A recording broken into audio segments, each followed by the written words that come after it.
My name is Dr. Philip Rhodes, Senior Director of UX Research at SentinelOne. I was brought in really to create a team which was really be focused on making sure that the product, the engineering and the design team had a way to connect with users. We built up a culture of being very customer-centric. We really are huge advocates of having the conversation, watching our users use our tools, and then building empathy for those customers.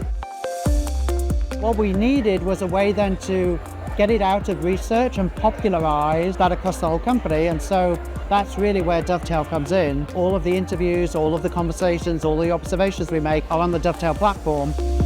In cybersecurity, it's like trust but verify. You're really the custodian for the people that are giving you the information, yes? The fact that we can deprecate data, you should give you confidence that you're using the right tool. Previously, customer conversations were just part of a team that were called customer success. Now we've been able to democratize that so that anyone in the organization can feel that they can be in the room with a customer. I think what Dovetail does, it allows research to become much more accessible.